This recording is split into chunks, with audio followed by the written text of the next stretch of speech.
नमस्कार, जय हिंद, जय Bharat and welcome to deaf talks. हमारे साथ हैं अनुपम मिश्रा जी। पहले उनको प्रणाम, नमस्कार करते हैं sir. Welcome to the show. नमस्कार आदि। आदि मेरा शो इंदौर में 10 मिनट बाद छोड़ के भाग गए थे, आज मैं 15 मिनट बाद भाग जाऊंगा। ऐसे मत करो सर। सर जी, आपसे मिलके तो ऑब्वियसली बहुत हमेशा एक अच्छा लगता है सर। मैं आपसे आज कुछ थोड़ी बातें करना चाह रहा हूँ जो देश के अंदर चल रहा है। सबसे पहले जो ये यूजीसी का है उसका ही बात करनी है मुझे। अब तो ये स्टे पे आ गया है, 19 मार्च की डेट है सर। अभी नेक्स्ट स्टेप क्या रहेगा? सी आई बिलीव, और मैंने पहले दिन भी कहा था कि सरकार इसको ठंडे बस्ते में डालना चाहेगी।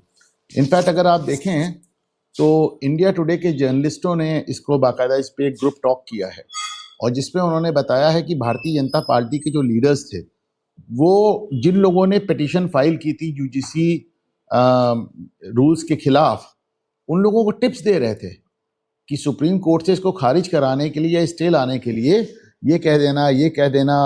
उनको डेटा दे रहे थे, उनको टिप्स दे रहे थे। यानी कि भारतीय जनता पार्टी खुद ही अब इसको रोकना चाह रही थी, क्योंकि बीजेपी को रियलाइज हुआ था कि यूजीसी ने कुछ ऐसा हो गया है।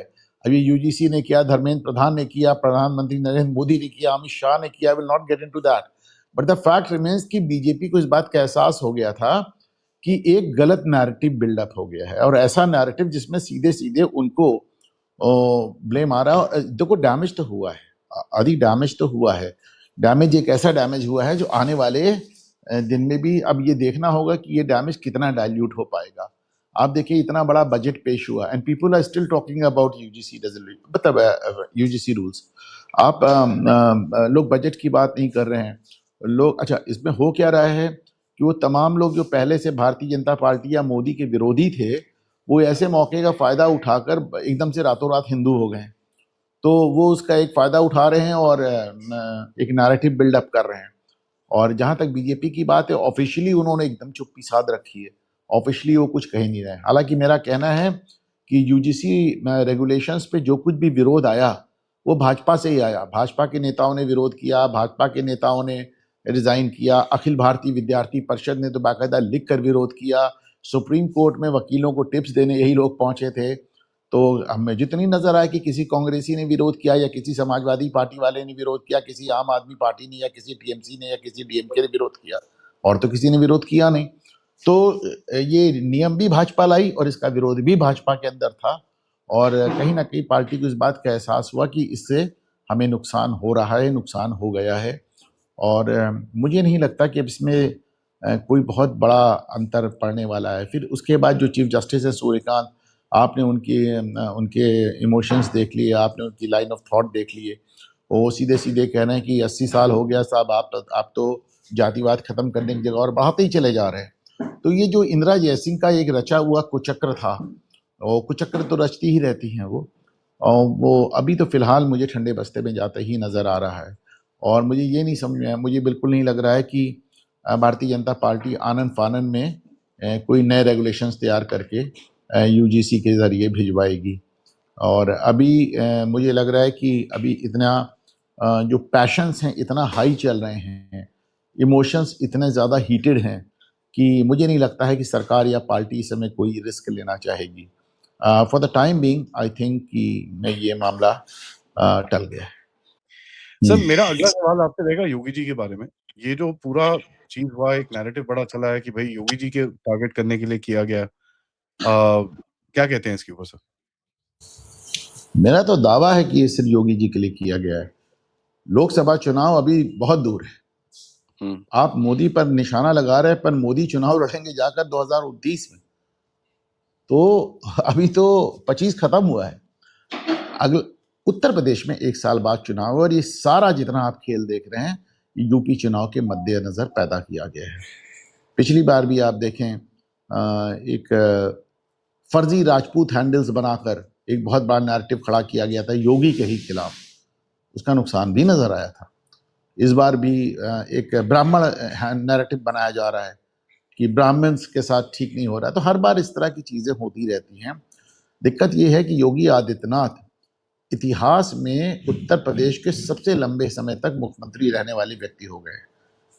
उनका रिकॉर्ड मतलब इतने लंबे समय तक उत्तर प्रदेश जैसे, भाई उत्तर प्रदेश देश का सबसे बड़ा नहीं, दुनिया का सबसे बड़ा प्रदेश है हर लिहाज से। और ऐसे में उस प्रदेश का इतिहास बना देना, लगातार 10 साल मुख्यमंत्री रहना मजाक नहीं है। तो और प्लस आप ये भी जानते हैं कि उत्तर प्रदेश में बैठ के योगी आदित्यनाथ जिस तरह उनका शासन का तरीका है, जो उनका बुलडोजर मॉडल है, और जो उनका रिलीजियस टूरिज्म का मॉडल है, जो उनका इकोनॉमी मॉडल है, जिसने एक बीमारू प्रदेश को इतनी बड़ी अर्थव्यवस्था बना दिया, तो वो बैठ के यूपी में जो लाइन खींच रहे हैं, वो बाकी केवल भाजपा नहीं, नॉन बीजेपी स्टेट्स के मुख्यमंत्री भी उसको कॉपी करते हुए नजर आते हैं। जहां तक कि आम आदमी पार्टी भी बुलडोजर चलाने की बात भी करती है, चलाती भी है। भगवंत मान की सरकार ने पंजाब में जम के बुलडोजर चलाया। तो योगी उनके निशाने पर है, क्योंकि योगी का जो पर्सोना है, जो योगी का मैसेज है, योगी का जो राजनीति है, वो प्योर हिंदुत्व की है, उसमें कोई डाइल्यूशन नहीं है। वो सबका साथ सबका विकास भी नहीं कहते, वो तो एकदम प्योर हिंदुत्व की उनकी राजनीति है। तो ये so called secular liberal circles को वो बहुत परेशान करते हैं, उनकी आंख का कांटा है। तो जाहिर सी बात है योगी ऑफ कोर्स निशाने पे है। क्योंकि मेरे को जिस तरह से वो दिखता है सर, और ये बेसिकली अगेन बीजेपी और जो एक सत्ता भी है, अगर आप उसमें दरार डालेंगे तो ऑब्वियसली काफी एक हानि हो सकती है, पूरे देश को हानि होगी, क्योंकि इंस्टेबिलिटी जो होती है, पॉलिटिकल इंस्टेबिलिटी, उससे बहुत गड़बड़ और भी होती है। तो इसमें कई वो भी हैं जो अपनी मतलब नाव धो रहे हैं बीच में। मैंने तो कहा ना, मैंने कहा कि ऐसे मौके पे फायदा उठा के बहुत ढेर सारे लोग हिंदू बन गए। कल तक जो हिंदुओं को गाली देते रहते थे वो हिंदू। दूसरी एक बहुत बड़ी, जब सोशल मीडिया से आजकल नैरेटिव इतना बन रहा है, आप बताएं, आदि मैं जमाने से कह रहा हूं, मैं सालों से कह रहा हूं, लिख रहा हूं कि सोशल मीडिया के सारे अकाउंट सत्यापित होने चाहिए। सबको आप उनके आधार कार्ड से जोड़िए, अगर वो भारत से ऑपरेट कर रहे हैं तो। भाई इसमें पहला कदम एलॉन मस्क ने उठा लिया, उसने बता दिया कि कौन सा देश, किस देश से कौन सा अकाउंट चल रहा है। अब अगला कदम भारत सरकार को उठाना चाहिए कि अगर भारत के अंदर कोई अकाउंट चल रहा है तो उसका सत्यापन होना चाहिए। ठीक है, आपको जो कहना है कहिए, आपको जो लिखना है लिखिए, लेकिन अपने नाम से लिखिए, अपने फोटो से लिखिए, अपने पते से लिखिए, अपने एक सत्यापित अकाउंट से लिखिए, फिर मैं देखता हूं कौन कितना क्या लिखता है। अभी तो ये हो रहा है कि अनुपम मिश्रा के नाम से अकाउंट चल रहा है और चला कोई मोहम्मद इदरीस रहे। ये सब बंद होना चाहिए, ये सब बंद होना चाहिए। ये वो बात तो है सर, क्योंकि हमारे जैसे लोग, जैसे हमारी तो सर शक्लें सामने हैं, जब हम कुछ बोलते हैं तो हमारा तो पूरा शक्लें सामने है, people know who we are, तो जो भी है, जो भी कॉन्सिक्वेंसेस हैं उसके वही हैं। नहीं, हम देखिए, हम कुछ भी कह रहे हैं, हमारी भी बातें बहुत लोगों को पसंद नहीं आती, पर अपने नाम से, अपने पते से, अपनी शक्ल से, अपनी पहचान से कह रहे हैं। जी। यहाँ पे तो लोग एकदम, आप बताइए, वो राजपूत ऑफ इंडिया करके हैंडल चला दिया पूरा योगी के चुनाव में 2022 में, बाद में पता चला कि कोई मुस्लिम चला रहा है उसको। तो ये सब चीजें बंद होनी चाहिए। सर एक चीज, ये पूरा जो पॉलिटिक्स में हम देखते हैं कि भाई सुप्रीम कोर्ट का एक बड़ा इंटरेस्टिंग सा रोल बाहर निकल रहा है, क्योंकि उनके जो अभी करंट स्टेटमेंट्स हैं, अगर आप एक तो देखिए, बॉम्बे हाई कोर्ट ने बोला, कोर्ट्स का basically, not just supreme court, merely expressing your opinion on vote based reservation does not amount to an insult। ठीक है, तो अगर आप ये बोलें कि भैया मुझे मुझे कास्ट बेस्ड रिजर्वेशन नहीं चाहिए, ये किसी की इंसल्ट नहीं है। तो ये उन्होंने एक चीज बोली। उसके बाद सुप्रीम कोर्ट ने जिस तरह से एक जाट पूनिया भाई जो आए थे, बुद्धिज्म कन्वर्ट हुए, और उसके बारे में जिस तरह से उन्होंने बोला कि ये एक नया टाइप का फ्रॉड है, ये उन्होंने बोला। उसके बाद उन्होंने बोला कि साहब, reserve category candidate scoring above the general cut off must be treated as open category. ये जो 3-4 चीजें जो आई हैं सर, इसमें आगे जाके जो चीजें फॉर्म होंगी, कितना इसका इन्फ्लुएंस रहेगा उसमें? पहली बात तो ये ओपन कैटेगरी और रिजर्व कैटेगरी वाली जो बात है, वो हर साल सुप्रीम कोर्ट अपना स्टांस बदलता रहता है, हर साल बदलता रहता है, उसके बारे में नहीं जाते। जहां तक ये पुनिया वाली बात है, चूंकि जस्टिस सूर्यकांत हरियाणा से आते हैं, इसलिए उन्होंने तुरंत पकड़ लिया उसको। सूर्यकांत साहब नहीं होते, कोई और होता तो शायद पकड़ भी नहीं पाता। एक ये बहुत दिनों से बात चल रही है कि धर्मांतरण के बाद भी लोगों को SC ST स्टेटस मिलना चाहिए, जबकि SC ST स्टेटस जो ये एक दलितों का स्टेटस है, ये एक जिस तरह की अवधारणा पे, एक जिस छुआछूत की अवधारणा पर आधारित है। तो भाई माना जाता है, जब आप इस्लाम में जाते हैं, जब आप बौद्ध धर्म में जाते हैं, जब आप क्रिश्चियनिटी में जाते हैं, तो वहां तो आप कहते हैं सब बराबर हैं। तो सब बराबर हैं तो फिर किस बात का अगला, किस बात का पिछड़ा, क्या फिर कोई सेंस ही नहीं है। वो अलग बात है कि इस देश का 90% से ज्यादा मुस्लिम OBC है। इस देश में अगर आप इसको सोच के देखें, अगर 20 करोड़ मुसलमान है तो उसमें 18 करोड़ ओबीसी में, आप 90% से ज्यादा ओबीसी है। तो ये बात इन्होंने कहा भी, और ये बात सुप्रीम कोर्ट कई बार होल्ड कर चुका है कि यदि आप हिंदू धर्म का परित्याग करते हैं, तो अगर बौद्ध हो जाते हैं तो आपको रिजर्वेशन मिलेगा, परंतु यदि आप इस्लाम में या क्रिश्चियनिटी में जाते हैं तो रिजर्वेशन नहीं मिलेगा। हालांकि ये बात भी अपने आप में इलॉजिकल है। अगर इस्लाम में नहीं मिलेगा, अगर क्रिश्चियनिटी में नहीं मिलेगा, तो फिर बौद्ध में भी क्यों मिलेगा? आई जस्ट डोंट अंडरस्टैंड, क्यों मिलेगा इसके फिर ऊपर उसमें भी नहीं मिलेगा।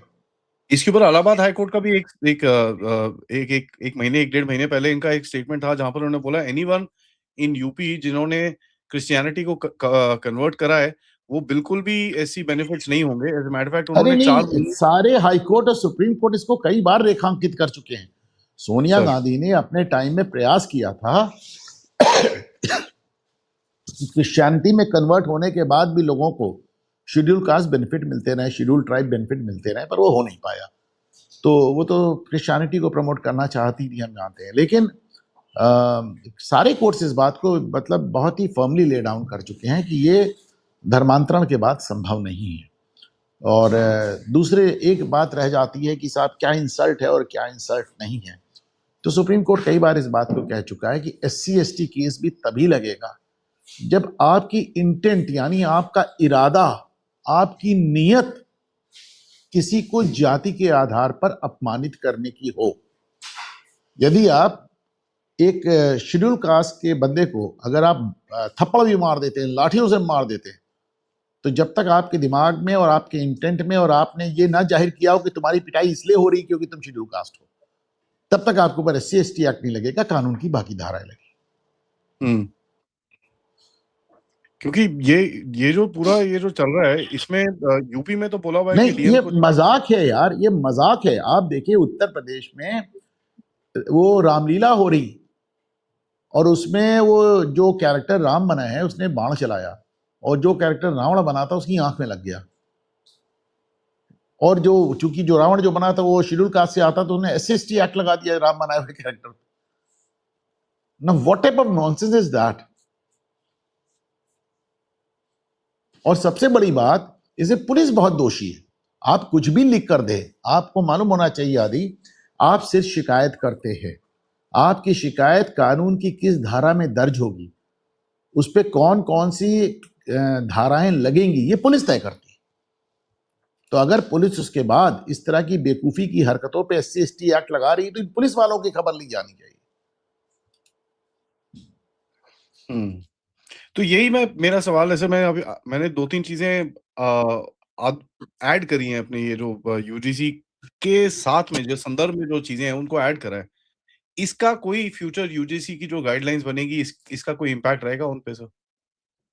यूजीसी की गाइडलाइंस देखिए जो बनेगी, यूजीसी के गाइडलाइन में एक जो बड़ी चीज गलत मानी गई कि आपने इम्प्लिसिट एक वर्ड यूज किया, यानी कि अगर हम दो छात्रों में झगड़ा हो जाता है, छात्र अगर मानिए टीचर छात्र को डांट देता है और छात्र ने कहा नहीं, इम्प्लिसिट था, इनके मन में था, इन्होंने मुझे दलित समझ के डांटा, तो फंस जाएगा। तो ये चीज बड़ी गड़बड़ थी, इसीलिए सुप्रीम कोर्ट ने भी कहा कि इसके मिसयूज होने की चांसेस बहुत ज्यादा हैं। तो जाहिर सी बात है, अब जब ये सुधार होगा तो इस तरह की चीजें हटेंगी, पर वो सुधार मुझे भी जल्दी होता नजर नहीं आ रहा है आदि। मुझे नहीं लग रहा है कि the government is going to risk one more time. So तो ये जो चीज आई है, क्या नाम है जिसको बोलते हैं, एक न्यूज़ 18 से एक रिपोर्ट आई थी, एक VEBA बिल जो है, वीबा बिल, जो 2025 15 दिसंबर को आया था, उसका क्या इम्पैक्ट रहेगा इसके ऊपर sir? What bill are you talking about? Sir इस बिल के हिसाब से जो सेटअप एन HECI, जिसके अंदर UGC, AICTE और NCTE का यस देखिए, ये सब इनको यूजीसी की एक स्वतंत्र मान्यता समाप्त हो रही है। ये बात बहुत दिनों से चल रही है कि अब ये सरकार का देखिए, बहुत दिनों से शिक्षा मंत्रालय में चेंजेस एक्सपेक्टेड थे। पहले 10 साल में NCERT की किताबें नहीं बदली despite a very popular demand, लेकिन पिछले 1-1.5 साल से हम देख रहे हैं लगातार NCERT की किताबों में बदलाव किया जा रहा है। बात सिर्फ किताबों में ही नहीं है, मोदी सरकार शिक्षा में स्ट्रक्चरल चेंज भी कर रही है। जैसे आपका त्रिभाषा फॉर्मूला व जो न्यू एजुकेशन पॉलिसी है वो भी एक स्ट्रक्चरल चेंज है। और अब बाकायदा जो इंस्टीट्यूशंस हैं उनको लेकर एक सिंगल बॉडी बनाना और उसी के अलग अलग हिस्से करना, यूजीसी अपने आप में एक संस्था के रूप में समाप्त करना, ये सब इस पे काम हो रहा है। लेकिन इस पे थोड़ा क्लैरिटी आ जाए Aditya, then will talk about it. Then will talk sir, done. Sir एक आज वो योगी साहब की तरफ से बड़ा जबरदस्त सा डिसीजन लिया गया, 68,000 गवर्नमेंट एम्प्लॉइज को सैलरी नहीं दी गई है पिछले महीने की, क्योंकि उन्होंने अपने जो एसेट्स हैं वो डिक्लेयर नहीं करे। तो भाई तो पोर्टल क्लोज हो गया है, उसको जी, अपने एसेट डिक्लेयर करने के लिए एक लास्ट डेट थी। अब मजेदार बात देखिए, जो 69,000 लोग हैं इनमें से 90% लोग मतलब क्लास 1 के, मतलब 90% लोग इसमें हायर ऑफिशियल्स हैं, senior PCS, IAS officers, departmental heads. मतलब तमाशा बना के रख दिया। आप अपना एसेट नहीं बताओगे, लेकिन ये किसको किसको टोकोगे? आदि किसे किसे टोकोगे? सुप्रीम कोर्ट की वेबसाइट पे आप जाओ, सुप्रीम कोर्ट की वेबसाइट पे हर जज के आगे एक कॉलम बना है उनके एसेट्स का। 90% जजेस ने वहां भी डिक्लेयर नहीं किए। तो this rot starts at the very top. लेकिन योगी ने एक बड़ा फैसला लिया है, उन्होंने कहा ठीक है, तनख्वाह ही नहीं मिलेगी, तुम अपना एसेट नहीं बताओगे, हम तनख्वाह ही नहीं देंगे। ये तो क्रॉस अब कंट्री तो झक होना मार चाहिए के, सर, अब तो झक नेशनल मार लेवल के, पे। हाँ होना, बिल्कुल होना चाहिए। मैं बात सुनो ना, आज योगी ने कर दिया, कल बाकी लोग करेंगे। मैंने आपसे अभी आपके प्रोग्राम की शुरुआत में कहा था कि योगी आदित्यनाथ उत्तर प्रदेश में बैठ के इतनी बड़ी बड़ी लाइनें खींच रहे हैं कि बाकी प्रदेश के मुख्यमंत्री, चाहे वो भारतीय जनता पार्टी के स्टेट्स हों या नॉन बीजेपी स्टेट्स हों, योगी की लाइन को मैच करना उनकी मजबूरी है। I hope that happens sir, because ये बहुत We have जरूरी है। seen it happening. We have seen it happening. Let me repeat. भगवंत मान की नहीं, सरकार इन दिस बुलडोजर केस, चला रही है। भगवंत इन दिस मान केस की सरकार बुलडोजर, और तो और सिद्धारमैया की सरकार ने बुलडोजर चलाया। नहीं, इस केस में हो जाए ना सर, तो ये यूजीसी जैसी बदतमीजियां दोबारा नहीं होंगी। That is very I clear, hope so. क्योंकि एक आएगा जो, तो फिर काफी झटका लगता है सर। सर आते हैं वेस्ट बंगाल के ऊपर, अभी क्या सिचुएशन दिख रही है आपको? आप काफी कवर करते थे अपने चैनल के ऊपर, मैं काफी देखता हूँ उसको। नहीं, देखिए, आपको मेरा अपना मानना है कि आपको लीडर के रिएक्शन से पता, मुझसे ज्यादा, आपसे ज्यादा, किसी भी पत्रकार से ज्यादा अगर पश्चिम बंगाल की स्थिति कोई समझता है तो ममता बनर्जी है। और अगर ममता बनर्जी एसआईआर के सारे मामले तय होने के बाद भी भाग के खुद सुप्रीम कोर्ट आ गई हैं, तो उनका डर दिखाता है। अगर ममता बनर्जी दिल्ली पुलिस पर झूठे आरोप लगा रहे हैं कि वो बंगालियों को परेशान कर रही थी, उनका डर दिखाता है। ममता बनर्जी को मालूम है कि एसआईआर अपनी जगह, वो ईडी वाले मामले में भी फंसती चली जा रही। तो ये एक उनका काउंटर अटैक करने का तरीका है। वो उनका हमेशा का अंदाज है, काउंटर अटैक वाला, एक पलट के हमला करने वाला।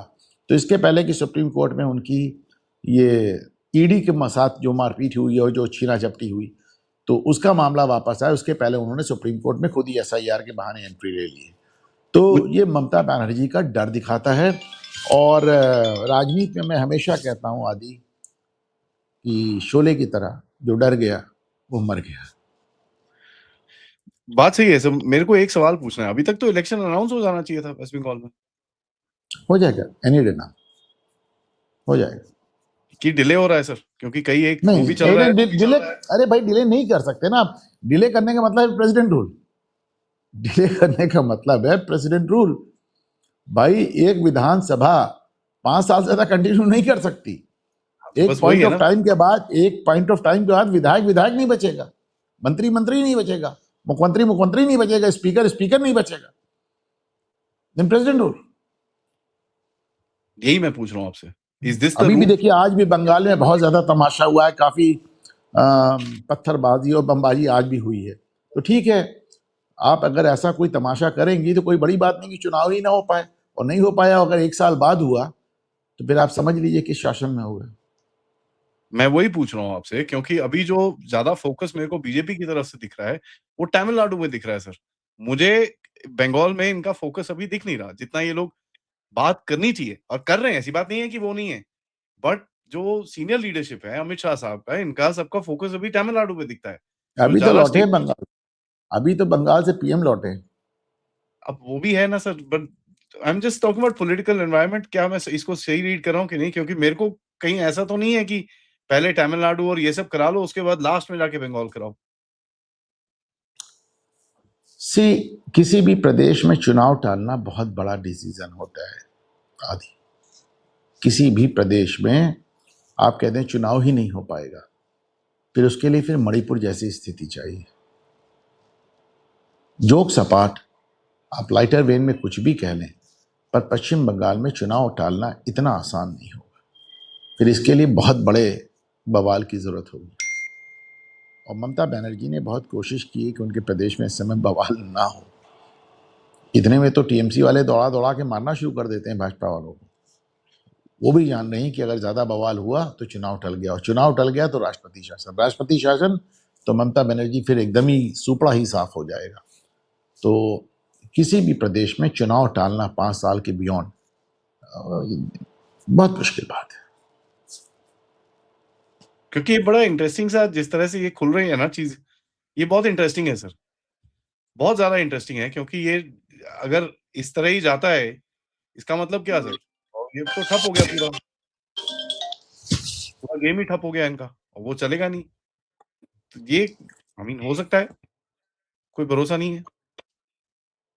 सी, Mamata is in trouble. We can make out that Mamata is in trouble. Mamata परेशान है, वो अपनी जिंदगी में केवल राजनीतिक नहीं, उनके अस्तित्व को चुनौती है।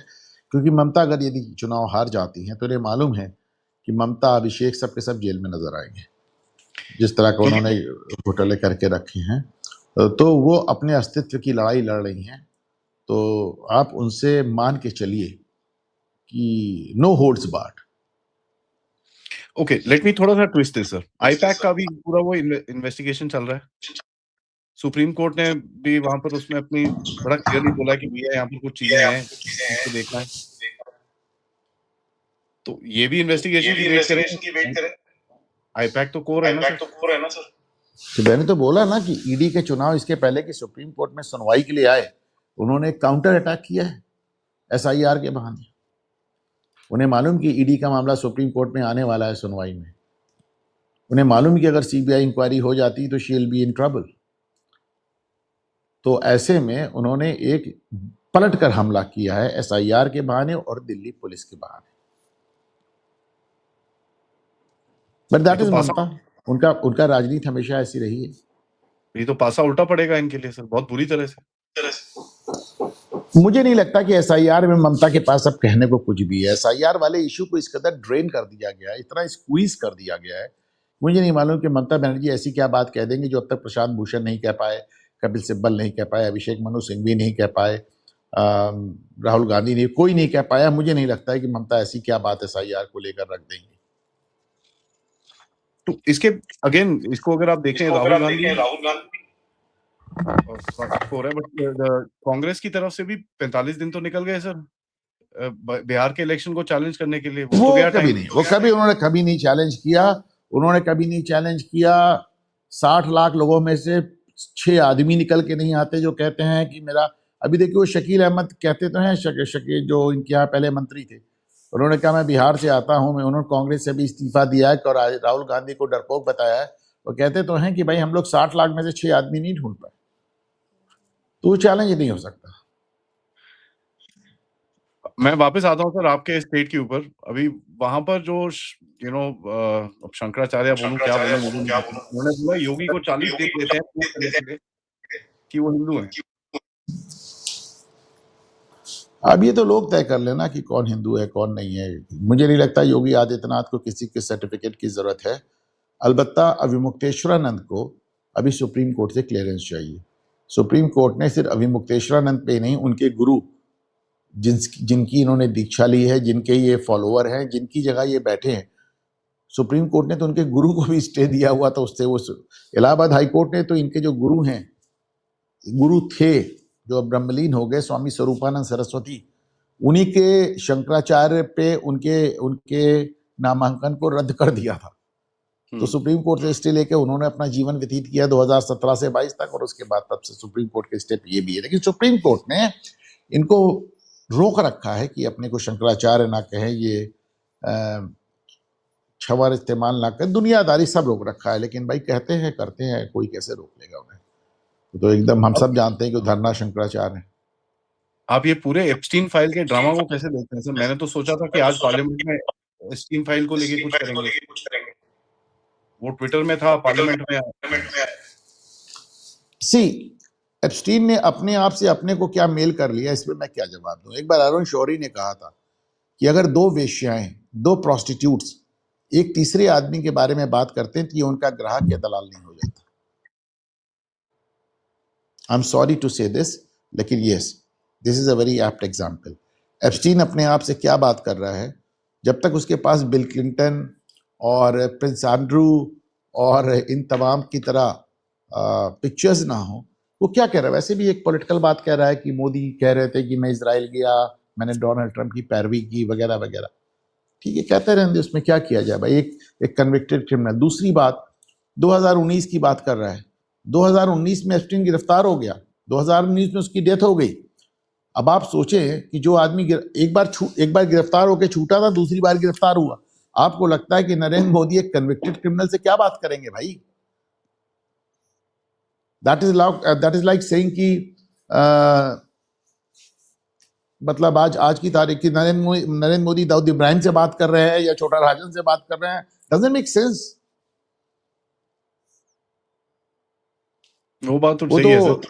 हाँ, मतलब अब जैसे एप्स्टीन है, उसने कई बार एलॉन मस्क का जिक्र किया। एलॉन मस्क कह रहे हैं कि मैं आज तक मैंने उसके आइलैंड पे कदम नहीं रखा, उसकी ललिता एक्सप्रेस को मैंने देखा नहीं, मैं उसके यहाँ गया नहीं। अब कहते रहो भाई, खिलाते रहो, कोई क्या करे? जो गया सबके फोटो सामने आ रहे हैं। बिल क्लिंटन के आ रहे हैं, ये बिल गेट्स के आ रहे हैं। बिल गेट्स के तो तलाक के कारण यही बना था। एक चीज दिखाऊंगा सर, ये एक इंटरव्यू है 2019 का, जहां पर राहुल गांधी ने ये बोला हुआ है, tell me what Narendra Modi strength is.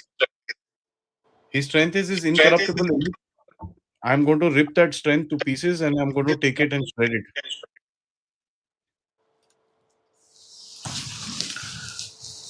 अब ये बयान अपने आप में बहुत कुछ कहता है। मैं ऐसा करने जा रहा हूं, मैंने ऐसा कर दिया है, and I have done it. एक ही लाइन में मैं ऐसा करने जा रहा हूं और मैंने ऐसा कर दिया है। That is typical of Rahul Gandhi. I am going to share it two pieces and I have done it. दोनों बातें कह रहे हैं। आधी बात उनकी सही है कि नरेंद्र मोदी की जो एक इमेज है कि वो भ्रष्टाचारी नहीं है, और राजनीति में इमेज बहुत ज्यादा काउंट करती है। ये इमेज उनकी ताकत है, इसमें दो राय नहीं है। लेकिन राहुल गांधी उसको तोड़ पाएंगे या वो ऐसा सोचते भी हैं, ये अपने आप में बहुत हास्यास्पद है। तो सर फिर रेलेवेंस क्या बचेगा अभी? जैसे आपने ये अभी इस सत्र में देखा, चाइना चाइना चाइना करके शुरू हो गए। लास्ट सवाल मैं आपसे पूछूंगा, रेलेवेंस क्या बचेगा? क्या करने की कोशिश करेंगे ये लोग? क्योंकि देखिए, जो भी चीज है, इनको ये भी समझ में आया, हम लोगों ने जो क्रिटिसिज्म करी, इसका मतलब ये नहीं कि हम इनकी तरफ आ गए हैं। तो इनके पास बचा क्या है अभी एज एन एजेंडा? ये पार्लियामेंट सेशन को चाइना में गिराएंगे कि कुछ और करने की इनकी कोशिश है और कुछ कैपेबिलिटी है? भाई एजेंडा देखिए, कल राहुल गांधी से संसद से निकलते ही सवाल पूछा गया कि आपने इतनी देर बैठ के बड़े धैर्य से बजट की स्पीच सुनी। उनसे भी पूछा गया, प्रियंका वाड्रा से भी पूछा गया, गौरव गोगोई से। किसी के पास कहने को एक शब्द नहीं था। क्या घर जाएंगे, जयराम रमेश से पूछ के बताएंगे, कल बताएंगे।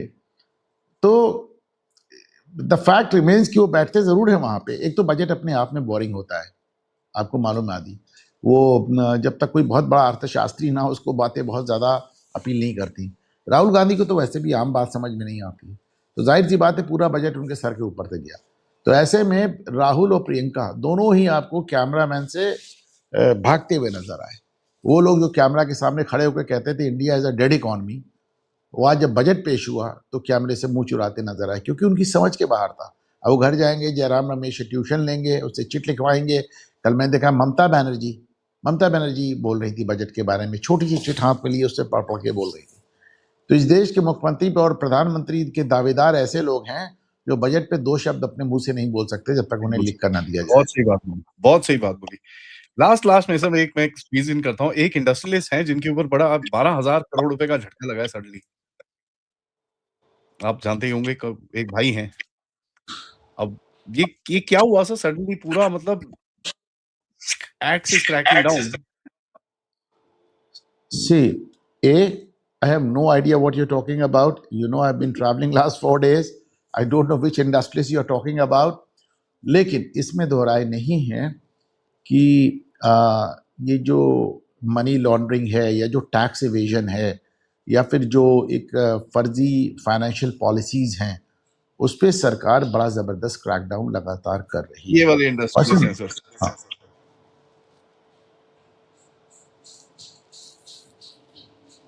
और ये रिसेंटली स्टार्ट हुआ है। अब ये बात थोड़ा सा हमको बड़ी अजीब से लगती है। ये आदमी अपने को दिवालिया डिक्लेयर कर चुका है। ये आदमी अपने को अदालत में दिवालिया डिक्लेयर कर चुका है। फिर 12,000, 15,000 करोड़, 18,000 करोड़, ये क्या हो रहा है? मुझे तो लगता है कि मैं रियली डोंट गेट इट। मतलब अनिल अंबानी मुझे कहना नहीं चाहिए, इतने कठोर शब्दों का प्रयोग नहीं करना चाहिए, परंतु एक इंडस्ट्रियलिस्ट, एक उद्योगपति के नाम पर कलंक है। मतलब जिस तरह की विरासत उनको मिली, जितने पैसे उनको मिले, और इसीलिए मुझे लगता है मुकेश अंबानी ने इनसे पीछा छुड़ा लिया। और उसके बाद ये हालत हो गई कि आप कोर्ट में आके जाके कहते हैं साहब मैं तो दिवालिया हो गया। उसके बाद आपके पास इतने पैसे निकल रहे हैं, उसके बाद आपकी अय्याशी भी चल रही है, आपकी हाई लाइफ स्टाइल भी चल रही है। तो आई रियली डोंट नो। मैं अनिल अंबानी का सिर्फ एक वो फिल्म स्टार्स के साथ नजर आते हैं, पार्टीज में नजर आते हैं, मैराथन दौड़ते नजर आते हैं, कभी काम करते नजर नहीं आते हैं, unlike Mukesh Ambani. That's the whole point ना सर। एंड उनके कहीं इधर-उधर नाम ले आए हैं एक्सेस करते हुए, कुछ गड़बड़ हुई है कहीं पे। आप बिल्कुल हुई होगी। और देखिए सरकार के साथ एक अच्छी बात भी है, ये सरकार अपनी गलतियां करेक्ट कर सकती है। पिछली बार राफेल डील में अनिल अंबानी का नाम आ रहा था। राफेल डील में मतलब आप अनिल अंबानी इस प्रोजेक्ट का हिस्सा बन रहे थे, और ये बात भी अपने आप में एब्सर्ड थी कि जो आदमी अदालत में अपने को दिवालिया डिक्लेयर कर दे, वो एक ऐसी अंतर्राष्ट्रीय डील का हिस्सा कैसे बन सकता है जिसमें हमारे रक्षा से संबंधित प्रोडक्शन हो। मैं बिल्कुल अनिल अंबानी के किसी भी तरह के पार्टिसिपेशन के खिलाफ हूं। एक बार अगर आपने इतने पैसे रख के जाके कोर्ट में अपने को दिवालिया बोल दिया तो आप पे विश्वास के आप योग्य आदमी नहीं। Exactly, correct sir, thank you so much sir. एक आखिरी बात, आदमी कोर्ट में दिवालिया अपने को क्यों बोलता है? कि मुझे पैसे लौटाने ना पड़े, मुझे इन्वेस्टर्स के पैसे लौटाने ना पड़े, लोगों के पैसे लौटाने ना पड़े, बैंक्स के पैसे लौटाने ना पड़े, फाइनेंशियल इंस्टीट्यूशंस के पैसे लौटाने ना पड़े। और फिर ये बात अपने आप में बहुत बुरी है। सुनने में तो ये आया था ये पॉलिटिकली बड़े एक्टिव हो गए थे, तो आई थिंक इनको डीएक्टिवेट किया जा रहा है। ये अपने काम को छोड़ के हर जगह एक्टिव रहे। थैंक यू सर आपके समय के लिए, हमेशा सीखने को मिलता है। ऑडियंस से रिक्वेस्ट है प्लीज लाइक सब्सक्राइब करिए को और लेफ्ट को। नमस्कार। नमस्ते आदि।